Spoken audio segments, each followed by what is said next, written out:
Good evening, everyone. This is Anirudh Gururaj, an MBA GM student at XLRI Jamshedpur. Today, we have with us Mr. Kaushik Mitra, who recently served as Vice President and CFO at PepsiCo, India and South Asia, leading the financial strategies of one of the world's best food and beverage businesses. He recently transitioned from the corporate boardroom into the academia as the Dean and faculty at First Bridge Business School. Mr. Kaushik, after having played a spectacular innings of 35 plus years at the corporate world, beyond the boardroom and being an excellent thought leader, he is also an author, and his latest book, The Career Edge, imparts decades of leadership lessons, career insights, and wisdom for professionals navigating the corporate world. Today, we will delve into those leadership lessons from his career, the stories from his writings, and the unwritten rules of success that every individual should know. So firstly, sir, we would like to congratulate you on the launch of your book, and we welcome you at XLRI Jamshedpur. So before we start off into this podcast, as I've mentioned, I would like to segregate this discussion into several sections, starting off with you and your journey. But before we get into that, how do you feel coming into this classroom? Does it take you back to your college days? No, firstly, thank you very much. And it's very refreshing to come back to a campus setting, and reminds me of my days doing what you're doing now. So yeah, I mean, I couldn't think of a better place and a better use of my time than to be here at the campus. And thank you very much for hosting me, and thank you for that kind introduction. As you said, after more than 3 decades in industry, I am now calling my journey, moving from performance to purpose. And the next phase of my second innings, in fact, is going to be more around purpose, more around paying it forward, more around following the heart in doing what I really love doing, which is sharing my experiences. I won't call it knowledge, but more experiences, and I'll talk a little bit more about it as we go along, with folks like you, folks who are starting your careers or investing in yourself in terms of building those muscles to build your career, right?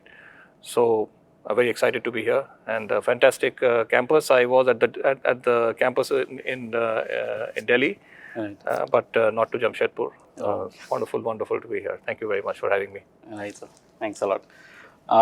So we'll begin about your journey. So I believe you started off as a chartered accountant before becoming a CFO and a global leader. Looking back, did you always have in mind to choose finance as your discipline consciously, or was it something that was molded from opportunities or curiosity around you? Oh, that's a good question, and the honest answer is I wasn't sure what I wanted to do, and when I was growing up, I went to a boarding school, and then after I came back, this is the late 80s and early 90s in Calcutta. We were all confused in terms of what we wanted to do, and typically people wanted to get into engineering or become a doctor, and in those days those were sought after professions. But one of my somebody I really looked up to in the family, he had done a chartered accountancy course, and he's gone to the same boarding school that I had gone. So we had something in common. Okay. So he asked me to look at the finance career as an option. So it wasn't something which I had always decided I want to do, but something that came along. Right. And as I started liking it. I started liking it, and it started with the CA program.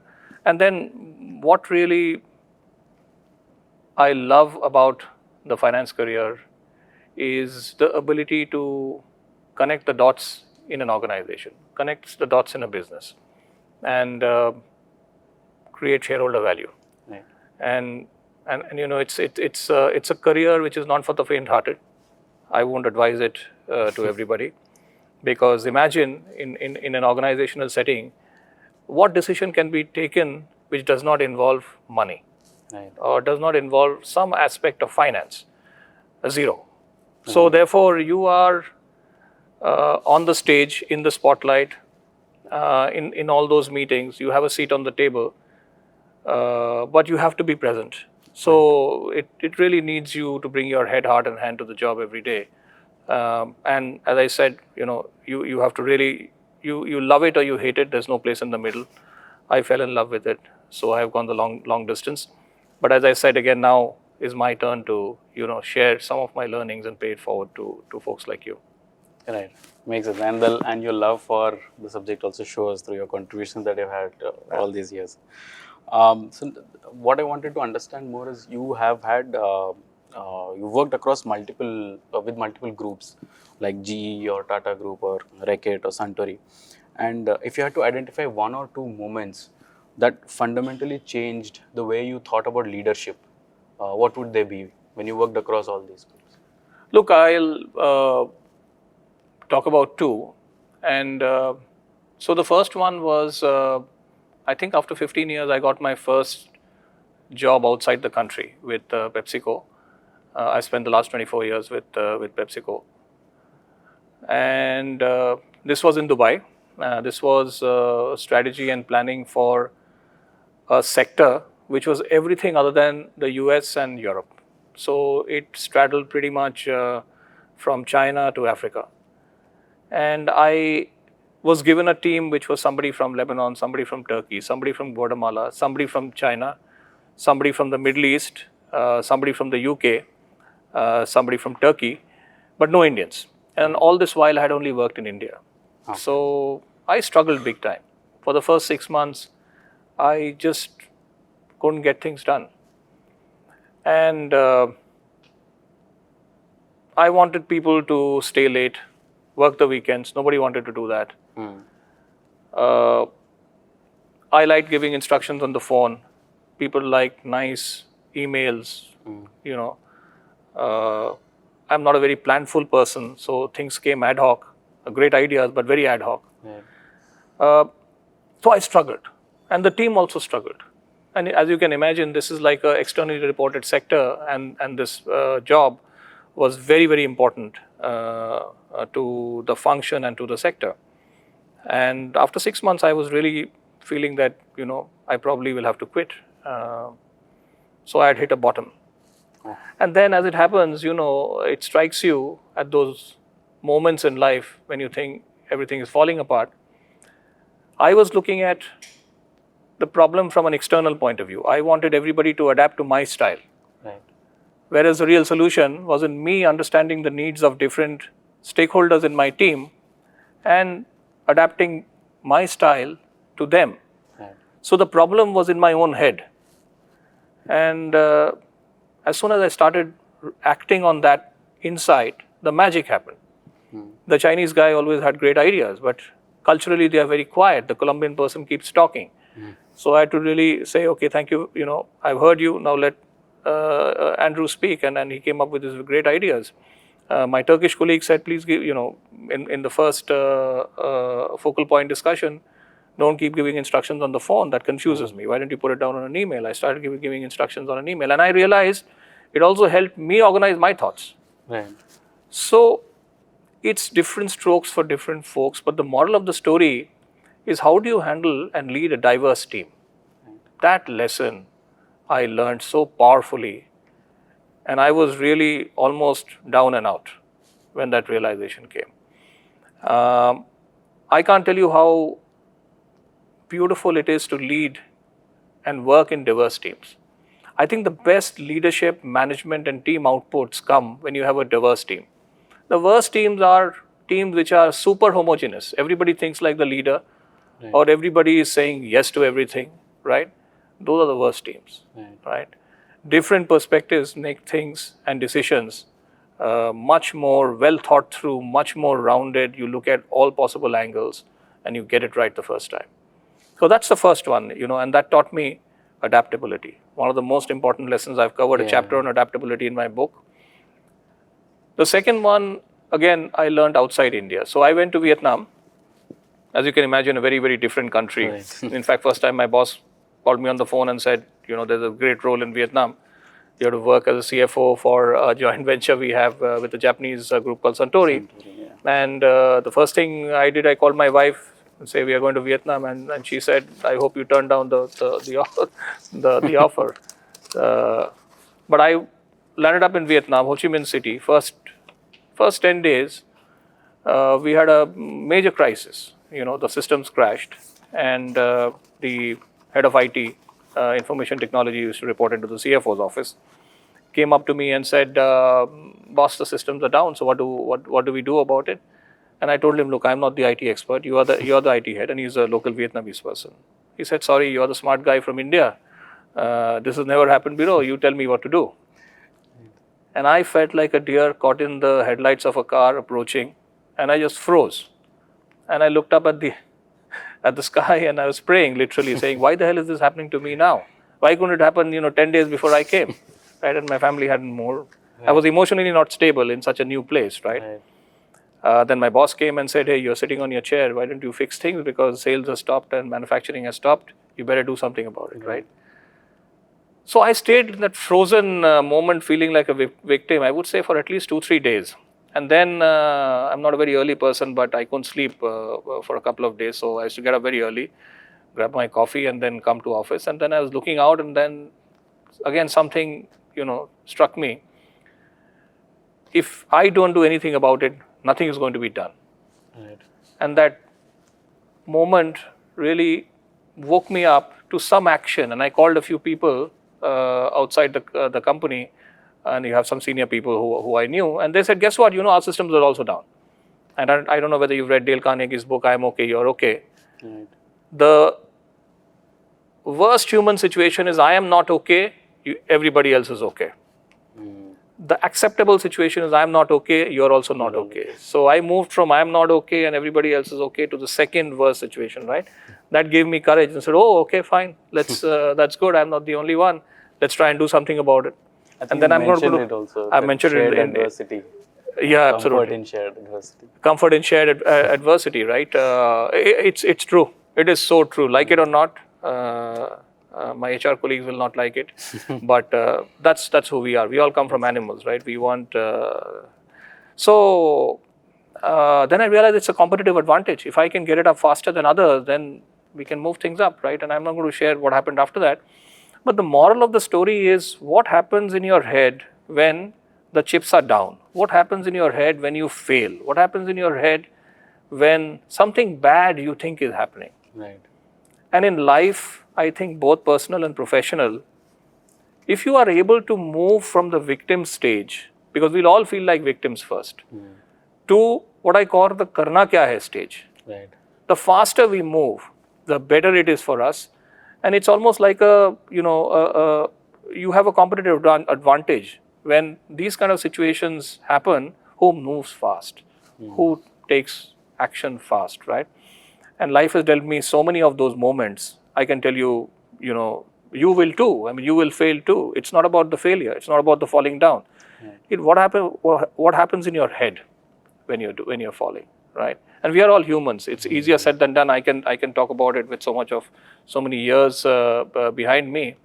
But remember that resilience, I think, today is something which is very, very underrated.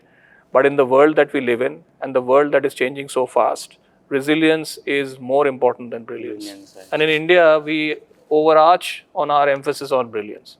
Honestly, I think that's completely overrated. So adaptability and resilience, those are the two things I would call out. There are many more, but those are top of mind for me. And very relevant for folks like you. Nothing is constant. Everything is going to change. Adapt, right? Don't wait for others to change to you. Second is condition your mind to be resilient. And karna kya hai? That's what's important. Yeah, so I think coming back to the earlier follow-up question that I had, so I think you mentioned it also in the book where you said, resilience, if not, it's much more important than brilliance.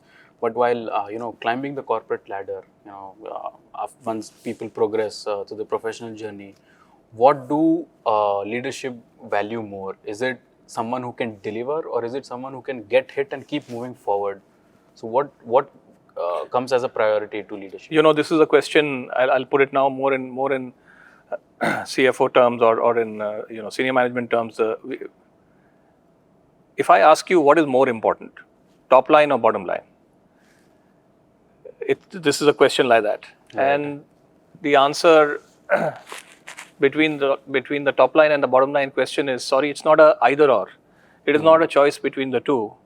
It is an and, right? So what we are after and real shareholder value creation is profitable growth, right? Not growth at any cost. Well, maybe in the startup industry to create valuation at first, but in a make, sell, brand innovation, make, sell, deliver organization, most of us, will live in those organizations. It's about profitable growth. So it's an and brilliance and resilience, I think, is also that. But our emphasis tends to be more on the smartness and less on the roughing it out part and the reality check. So, of course, you need both. When I look at people for higher levels of responsibility, I look for first attitude.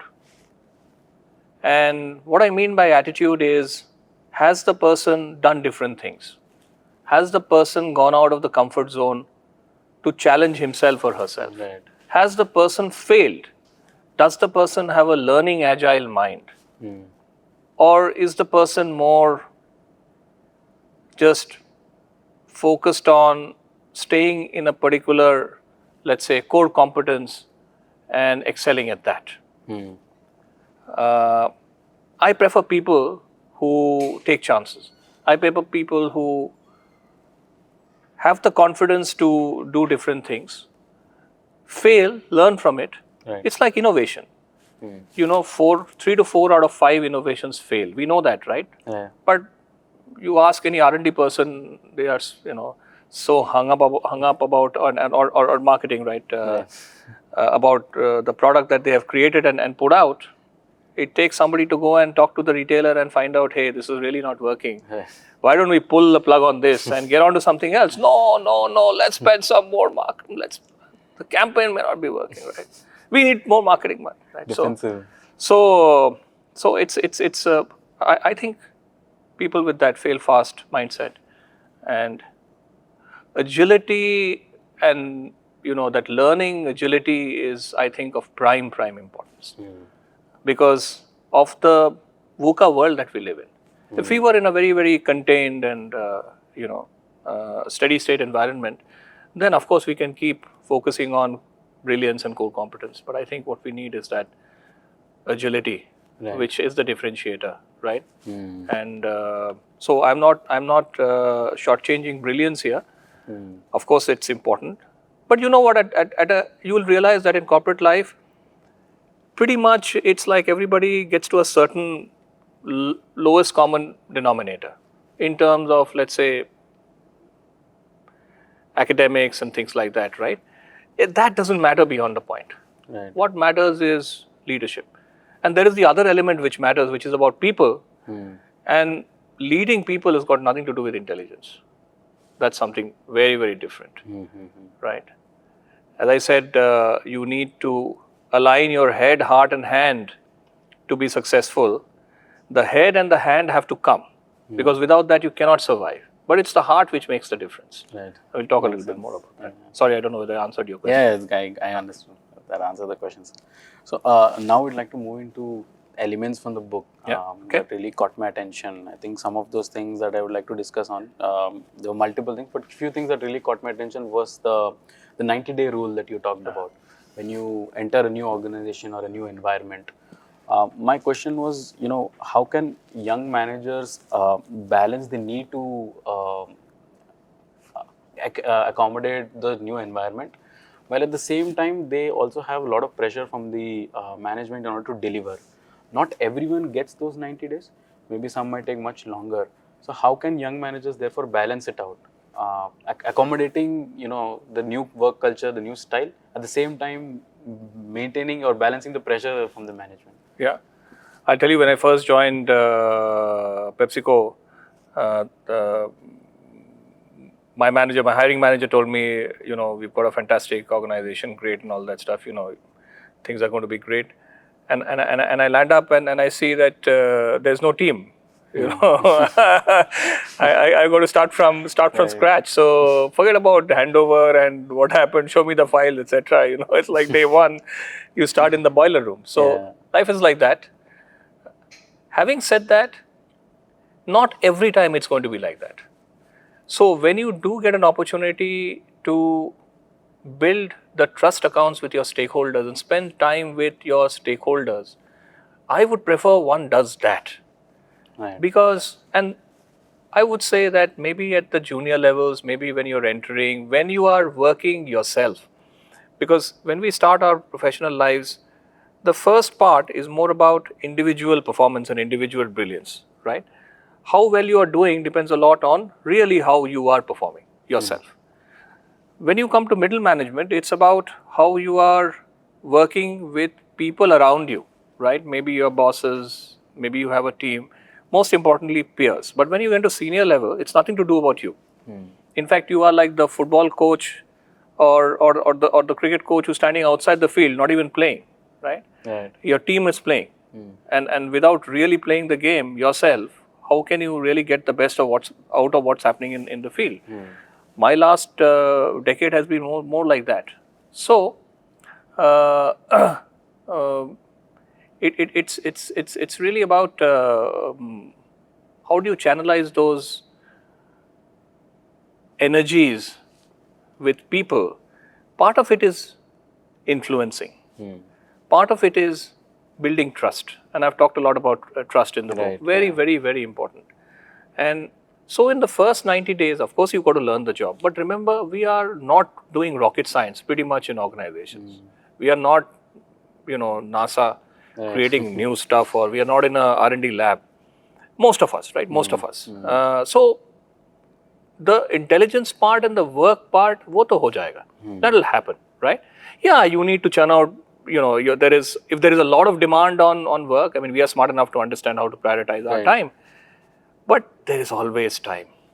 There is always time. Believe me, I can tell you from my experience, and the finance person probably is one of the busiest persons around. But I found time to write books. I have a music channel. I do a lot of other stuff. I mean, you have time. So that time you should spend on building the relationship with people. Actually take a piece of paper, write down who your stakeholders are. Who are the people that you're working with, right? Go and have a chat with them. Understand their perspective. You will delight them. You will delight them. That makes the difference. And in every role that I have gone to, I have started from zero in terms of credibility. Yeah, some roles I have some people I knew, but most of the time it's been completely new environment, new team, new place, new culture. So the only way to, start well is to build trust accounts with those people. Really, spend time understanding your customers, understanding your stakeholders, right? You're from sales marketing, right? So customer orientation, I think, is the key. Internal customers in this case, right? So काम हो जाएगा, work will happen. And work pressure, I mean, that's okay, that's fine. I think you'll manage this, smart enough to manage the Indian intellect and I would say resilience combined can handle the work anytime. It's the other part that we need to, that makes building the trust part. That makes sense. That answers my question. So one question that I had that I found as a recurring theme, I think in the initial chapters, was focusing on creativity. And I think one thing where what I wanted to gain more clarity on is, in finance, most of us perceive it as, discipline governed by rules and regulations. And I think you mentioned it also in your book. So how can leaders in finance, or rather managers in finance, use creativity to create that value? Look, again, I would say in all my 35 years in finance, I've always asked myself the question, I'm clear now, but before I had this doubt in my head in terms of what are we doing? What are we doing as a finance person, as a finance leader, as a finance function?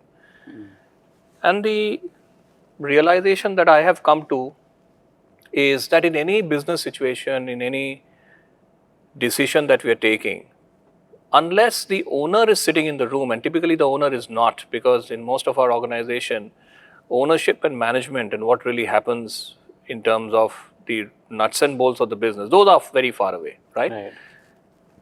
That's where the finance person has to have a mind like an owner, an ownership mindset. So I always visualize that there is an empty chair with an owner sitting in the room. What is that person thinking? That is what I should be thinking also. Right. And the second thing is, no better function and no better person is in a better position to connect all the dots, because you may have a sales view, you may have a marketing view, you may have a CEO view, you may have a supply chain view. But at the end of the day, how these pieces are coming together to create that value or erode the value, I think the finance person, the finance leader is in the best position to.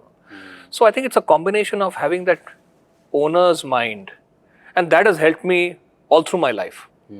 Of course, you cannot, let's say, many a times it is giving me the correct conviction to say, hey guys, let's look at an alternative. Maybe this is not the best way. Whereas everybody else is saying, let's go. Right.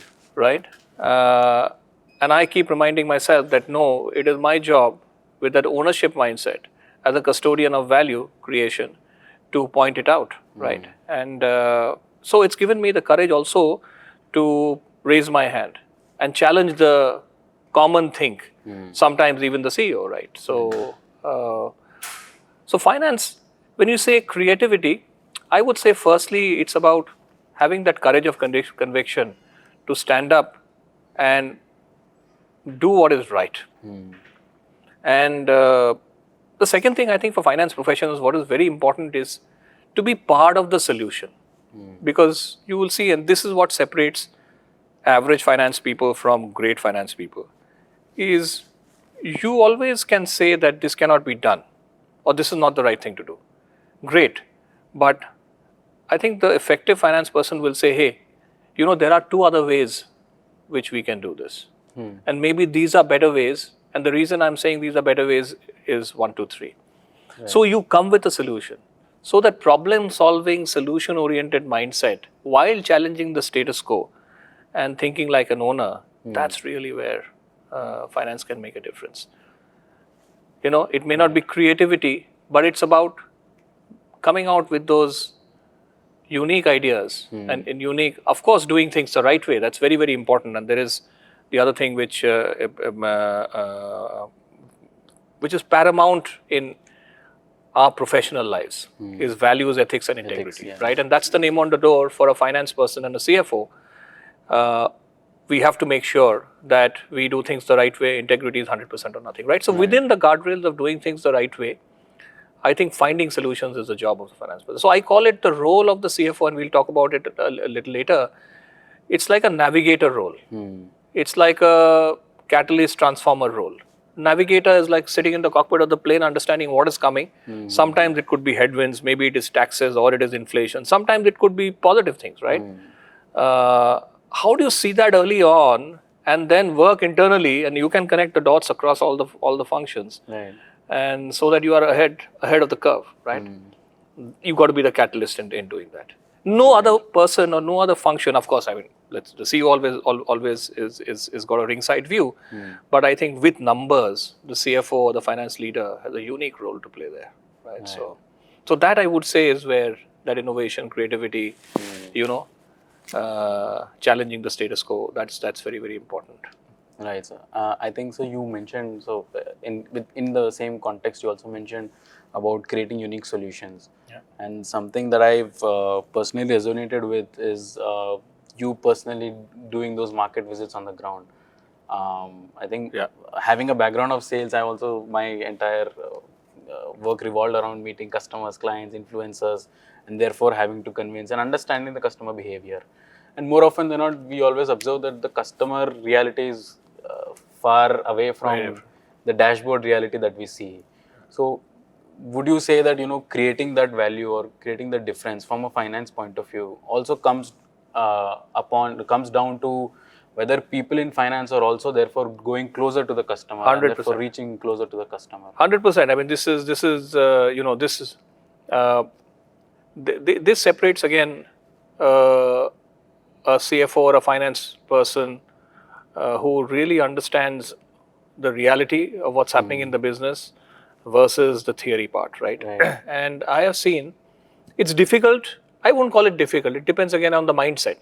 You can always make time to go and visit customers, go to the market, understand what's happening. I'll tell you this classic example of we launched a product and the jury was out, doing well, not doing well, and R&D was gung-ho, no, everything is great, the best product, differentiated. Marketing was saying campaigns doing great, link scores are great, fantastic, ad is great. But then you're hearing some murmurs, sales is struggling, numbers are not coming, and numbers give you the first lead. So we went to the market and I spoke to a few retailers, and the retailers told me the blunt truth, chal nahi raha hai. वो तो हो गया, placement तो हो गया, but repeat नहीं हो रहा है, and there is some fundamental issue. Right. Well, that is not being discussed in the boardroom, right? And you've got a little bit. So the best way to understand what's happening is go to the market and really found out. So good and bad both. I've seen both, and I have come back and actually said, okay, let's double down on this one because this is doing phenomenally well. Why are we not focusing on this, right? Wasting time on something else, right? So really going to the market adds value, and it complements all your theoretical frameworks with what really is happening on the ground. And this is more for a brand innovation, make, sell, deliver kind of, when we are selling products, right? The consumer and the customer, we have to be consumer and customer centric. Everything starts from there. And we have to keep reminding ourselves day in, day out. In sales and marketing, you get it.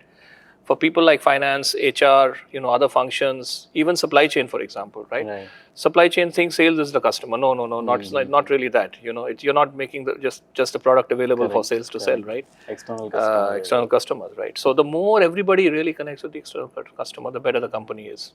Yeah, I think so. From my understanding, also many organizations are pushing all departments to therefore do market visits and understand the customer. Right. You spot trends. Yeah. Actually, you go to the market and you see your product, but you also see what's happening somewhere else. Right. I come and challenge the hell out of everybody, saying that hey, there are a plethora of products which have come in from the last time I came. What are we doing? You go and challenge the R&D guys. What the hell are you doing with your lab, right? Let's get some more products out, right? So you can. And when you have gone to the market, people can't tell you, no, you know nothing. I mean, you are, this is I'm telling you, I go to the market every day. Then credibility is also credibility is also established. Makes sense. So something on a lighter note, I think something that I found in your book, repeatedly is you mentioned references from Bollywood movies of Three Idiots and I think Zindagi Na Milegi Dobara also. So what is it about these, movies that resonates with you? And would you say that, business lessons can be found outside of, the corporate boardroom as well? Oh, 100%. I also love words. And,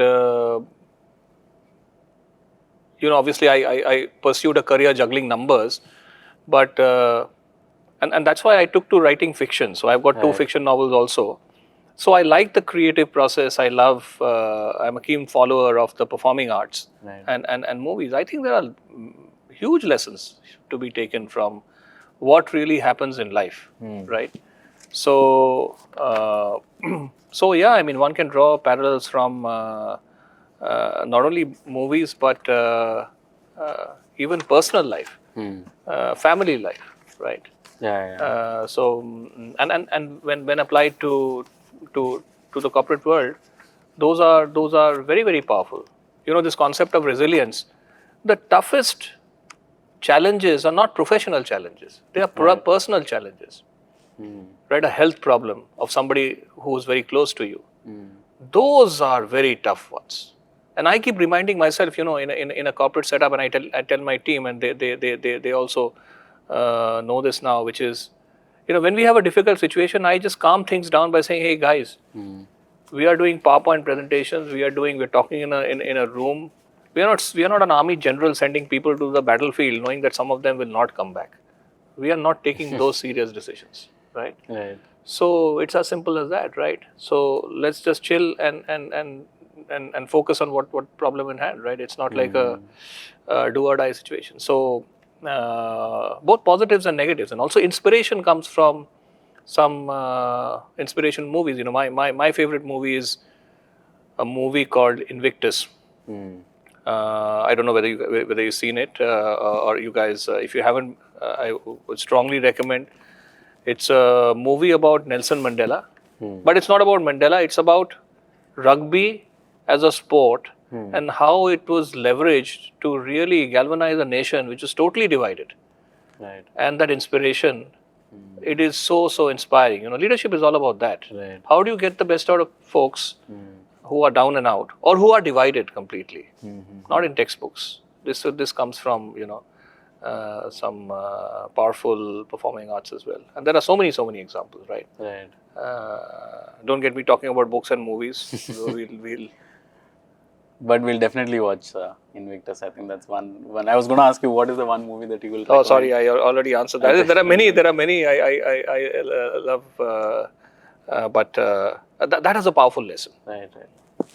Understood. So that answers my question. So now I would like to move into this next section where we talk about what is inside a CFO's mind and some of the business decisions that you could have taken. I would like to understand certain reasonings behind those decisions.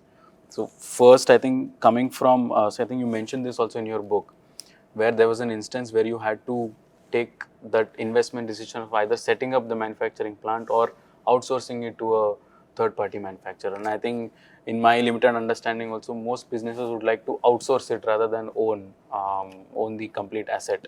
So my question was like, what strategic signals, indicates that an organization should outsource the capacity rather than own it? And at what point do you start owning it? Yeah, I mean, look, I mean, slightly technical, but it depends on the situation. So let's say you have a product which you have a very proprietary technology, right? Clearly, that one you're not going to outsource, right? That one you would definitely keep in-house because you don't want the technology to go out for whatever reason, despite all the confidentiality agreements, blah, blah, blah that we have, right? That could be one instance where you want to keep it in-house, right?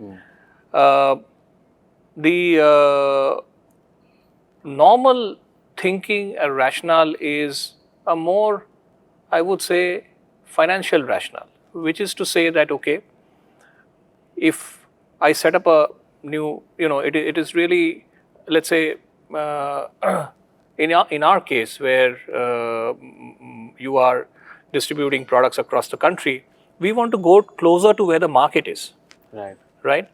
And therefore but we cannot go and set up, 30 plants across the country. Doesn't make sense, right? It's a lot of investment and you're not going to utilize that capacity. Therefore, I would rather tie up with third-party manufacturers. And typically, we have seen that the third-party manufacturers also, the cost of production tends to be equal to, close to what we can do ourselves, right? Maybe we have a little bit of an advantage, but the freight or the direct delivered cost, as I say, right? Cost of procuring the material, manufacturing the product, and then getting it out to the market, that gets optimized at a third-party location, right?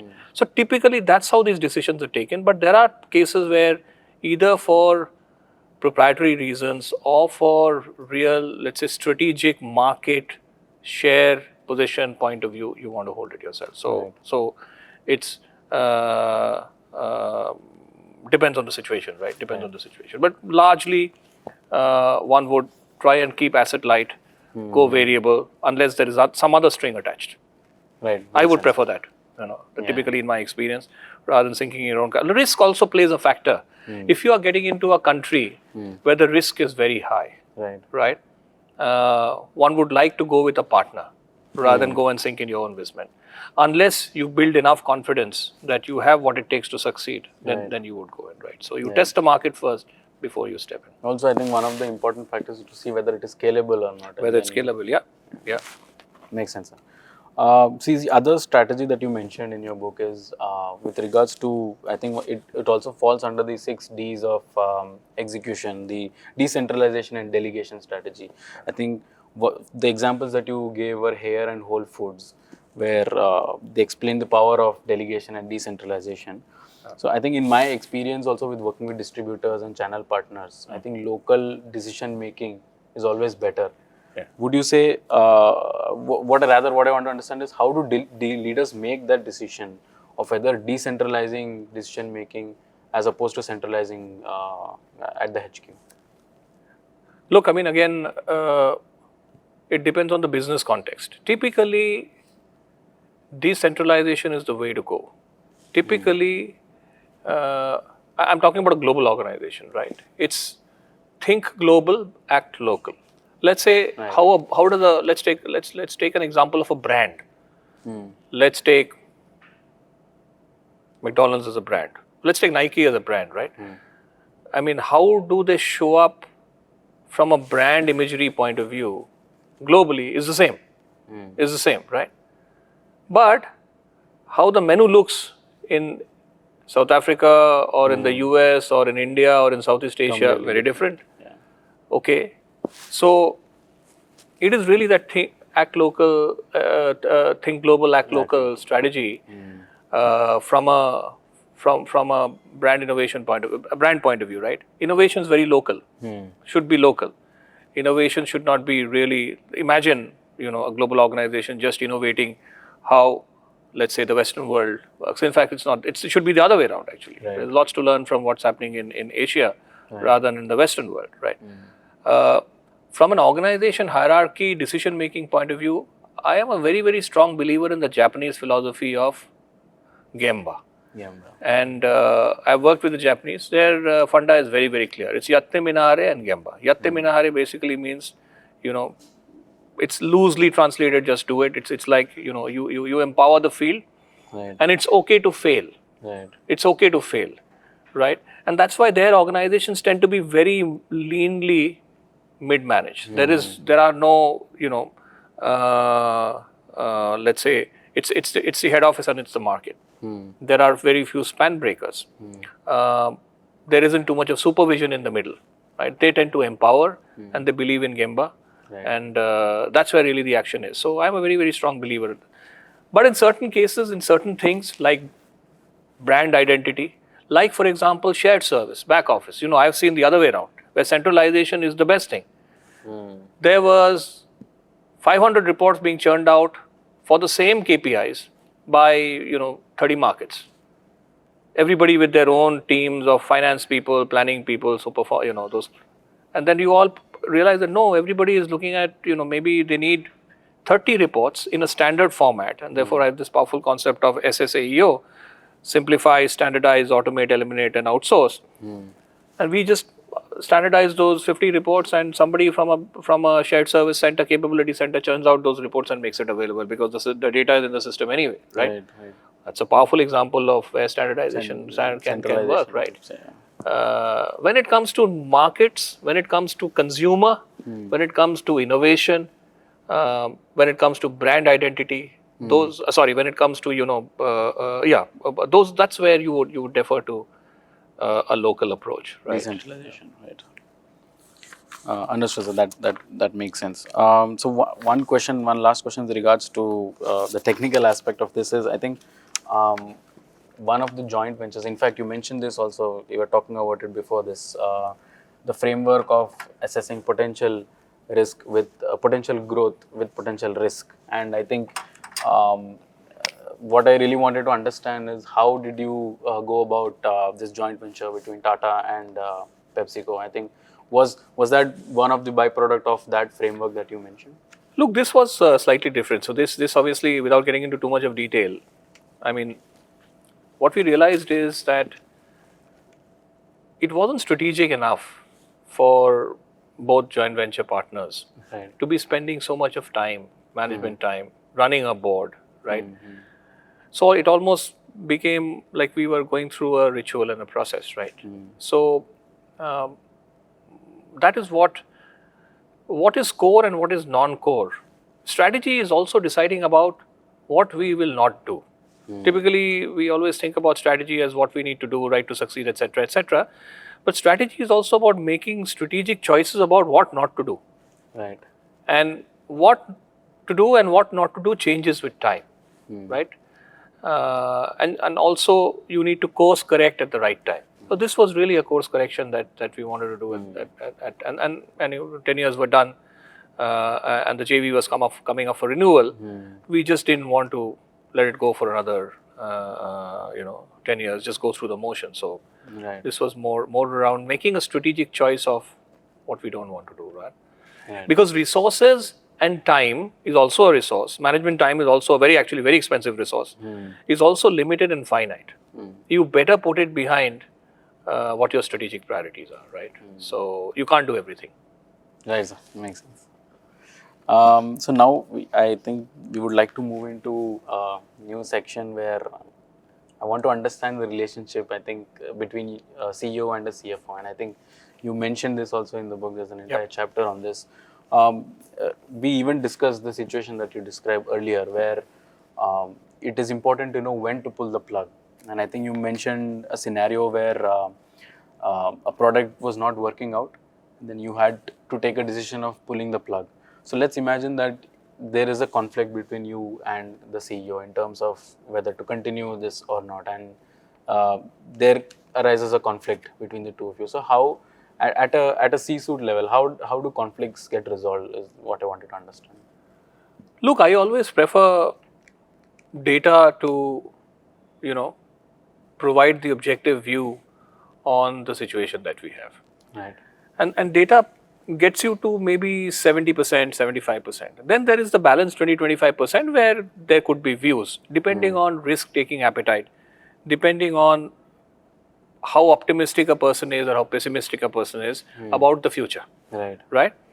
And my thing has always been, one is don't shy away from raising a point of view or providing a point of view. So data first, and then having a point of view is what I have always done. And a lot of time the data itself kind of makes it a no-brainer. Right? When people look at the data, then it becomes at least 75%, like it becomes a no-brainer, right? Right. But sometimes judgment comes in, sometimes perspectives comes in, and that's where I make a point of view, but I also ensure that when a decision is taken which may not be what I had proposed, as soon as we walk out of the room as a C-suite, we are all aligned and we are all going. Right. So that's in professional life, another thing that one needs to understand is corporate life is not an individual sport. It is not about what I want to do and what I think is right. We must always remember that the team is before the individual. Right. And we win as a team, we lose as a team, not as individuals. Right. Therefore, it's okay to disagree or to agree to disagree. But then, once that's over, you come out and you rally behind the team or what you have agreed, right? So, Right.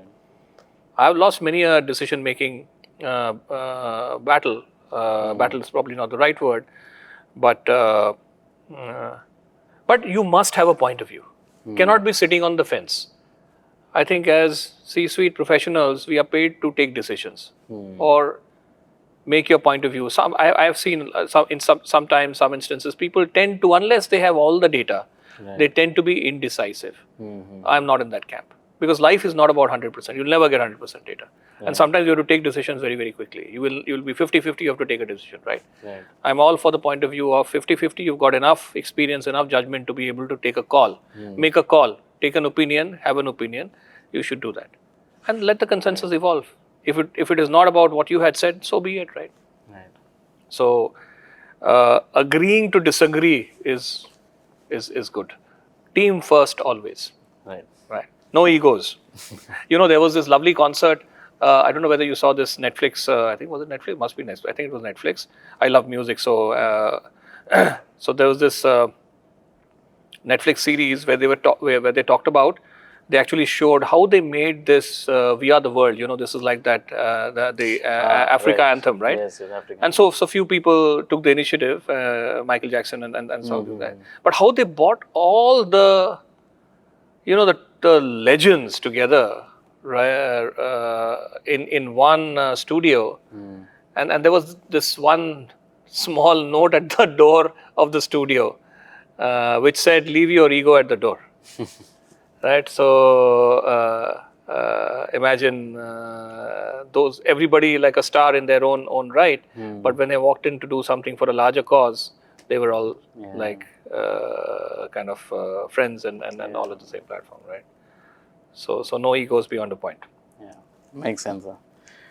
So I would like to end the podcast with one last question. So Yep. I think you mentioned multiple times how important it is for people in finance, more so for a CFO, to stay updated and stay relevant. What advice would you give to students like us to stay updated? What are the tools that we can therefore use to stay relevant in the industry? Look, you guys have. I mean, when we started, it was much more difficult because knowledge was tough to acquire. Right. Today, I think knowledge is a commodity. And I have a 26-year-old son. He's a software engineer in San Francisco, and every conversation with him makes me feel so inadequate. And it's reverse mentoring all the time. Literally, I mean, he told me about AI and ChatGPT, I think 5-6 years back, and I told him what this is all crap, right? Right. And then look at where we are now. So you all have this unique ability to keep yourself abreast. The challenge is not, so we have moved from a world where information and knowledge there was a paucity to where you are inundated, you are getting swamped. So the challenge today is, how do you condition your mind to consume what is relevant to you? Right. And therefore being planned, being focused, being intentional on how you consume information and knowledge is so important. It's not about the availability, but it's about how you plan your time and manage your time and understand back to strategy. What is relevant for you, what is important for you, right? Right. So we have to get out of this mindless scrolling and the digital thing that we have and focus on mindful learning. Right. I am been doing yoga for a while. I can tell you, the ultimate goal of yoga is what they call chitta vriddhi nirodha. Chitta is the mind. Vriddhi is the mind is running amok, going all over the place. Nirodha is how do you stop that? So how do you calm and still your mind? And that's the first precondition to really acquiring intentionally knowledge, right? So being planful in how and what you want to acquire, I think is more important than the availability. Imagine AI tools. I mean, I go crazy. I mean, it's like I was looking at a podcast on what tools to use for what job. So my goodness, I mean, like it's like you have maybe 35 tools to do 35 different things. So thank you very much. Firstly, you cannot invest so much money. A, Right. B, I don't think you need all of that, right? Yeah. So focus, sharpen, decide what not.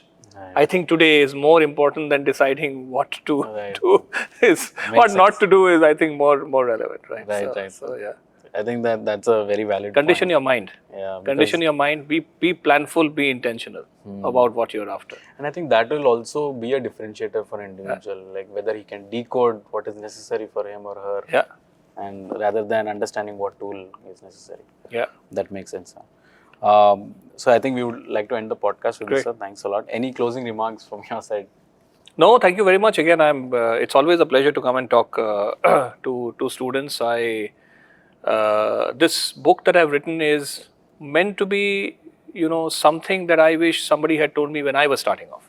Right. So, yes, it's about my experiences and learnings from all the different opportunities that I have had.